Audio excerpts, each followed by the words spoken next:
જય હિન્દ મિત્રો. તો નવદીપની બરાબર ફાઇનલ સ્ટોરી તો તમે જોઈ લીધી કે નર્સિંગ આસિસ્ટન્ટમાં ફાઇનલ સિલેક્શન થઈ ગયું, 5 તારીખે ટ્રેનિંગમાં જવાનું છે. આ ટ્રેનિંગ દરમિયાન ઘણા ઉતાર ચઢાવ રહ્યા છે, પણ છતાં પણ એમની લાઈફમાં એમના મિત્ર અને એમના ભાઈ બરાબર એને હંમેશા એનો સાથ આપ્યો છે. તો આપણે એમની પાસેથી જાણીશું કે ક્યાં સુધી એમનો સાથ આપ્યો ને કેવો મતલબ સાથ રહ્યો છે. બરાબર, તો પહેલાં હું બોલાવવા માંગીશ એમના મિત્રને, અને એનું નામ છે મુકેશ. સ્વાગત છે મુકેશ.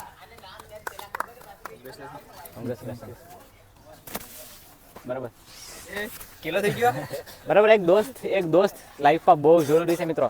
બરાબર કે સાથ આપો. જ્યારે મેડિકલ હતું, રીમેડિકલ, તો અઠવાડિયું રોકાણ થયું હતું ને ત્યારે કોઈ આવવા તૈયાર નહોતું, પણ નવદીપે કીધું મુકેશને કે તું ભાઈ આવીશ. બરાબર, તું કે કાંઈ વાંધો નહીં, ક્યાં જવાનું છે તો કે આવીશું. બરાબર, હા કેવું મતલબ પહેલા જ્યારે મેં નર્સિંગ આસિસ્ટન્ટમાં એક્ઝામ હતી ત્યારે મારો પગ કપાઈ ગયો હતો, અહીંથી બ્લડ લાગી. ત્યારે મુકેશ મને લઈને જતો, લઈને આવ્યો. પછી મારે જ્યારે મેડિકલ આવ્યું, રીમેડિકલ, ત્યારે પુણે મારા ભેગો આવ્યો 7 દિવસ સુધી. પછી એને કોઈ પણ વાતમાં મતલબમાં એવું ના કર્યું કે મારે આજ જોઈએ ઓલું જોઈએ. ટોટલી કોમ્પ્રોમાઇઝ કર્યા. મારા કરતાં એને વધારે કોમ્પ્રોમાઇઝ કર્યા, કેમ કે હું તો ખુદનું હતું, મારું હતું, એનું તો ખુદનું નહોતું. એમ તો આ બહુ મોટી વાત કહેવાય. એન્ડ એક હરેકની લાઈફમાં એક દોસ્ત જરૂરી છે. મતલબ કે આપણી જે સક્સેસ હોય છે ને, તો સક્સેસમાં એવું નથી હોતું કે સક્સેસ ખાલી આપણી જ હોય છે. એના ઘણા ખરા મતલબ જોડાયેલા તબક્કાઓ હોય. જેમ કે આપણા જીવનમાં મોસ્ટ ઓફ 3 વ્યક્તિઓ તો હોય છે. એક આપણો ગુરુ, એક આપણો મોટો ભાઈ એટલે આપણી ફેમિલી, અને એક આપણો દોસ્ત. આ 3 વ્યક્તિઓ આપણા જીવનમાં ખૂબ જરૂર રાખે, અને એ 3 વ્યક્તિનો આપણો સપોર્ટ ફૂલ હોય.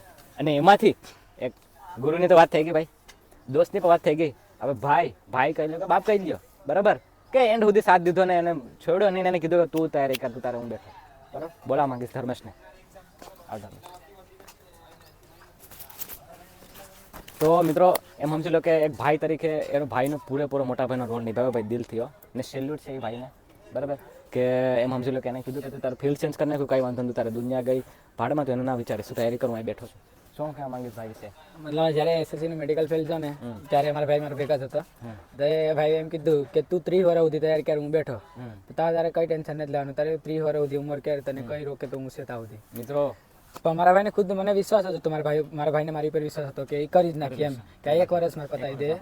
ને ઓલરેડી જ્યારે નર્સિંગ આસિસ્ટન્ટની વેકેન્સી 2 ને 10ની વાત હાલતી, ત્યારે મારા ભાઈ મને એક જ વાત કીધી હતી કે વેકેન્સી એક જ હશે ને તો એમાં તું જ હે, બીજું કોઈ નહીં. હા, તો એમ સમજી લો તમે કે બહુ મોટી વાત કહેવાય. એન્ડ એમ સમજી લો કે એના અપ એન્ડ ડાઉનમાં હંમેશા એના સાથ ખડો રહ્યો, અને હંમેશા એનું સેક્રિફાઈસ, એનું ડ્રીમનું સેક્રિફાઈસ કરીને એના ભાઈનું ડ્રીમ કમ્પ્લીટ કરી નાખ્યું. મતલબ કે હેટ્સ ઓફ ધર્મેશ. બરાબર, એન્ડ ખૂબ ખૂબ અભિનંદન કે આવા દોસ્ત અને આવો ભાઈ એને મળ્યો છે. બહુ ખુશનસીબ કહેવાય કે આવો દોસ્ત અને આવો ભાઈ મળે. ના મળે, હા મિત્રો, ના મળે.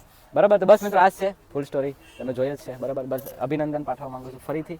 બરાબર, અને ખૂબ ખૂબ અભિનંદન તમને બંનેને પણ. બરાબર, કે સાથ સુધી સપોર્ટ રાખ્યો, અને થેન્ક યુ કે અત્યાર સુધી એનો સાથ સપોર્ટ રાખ્યો.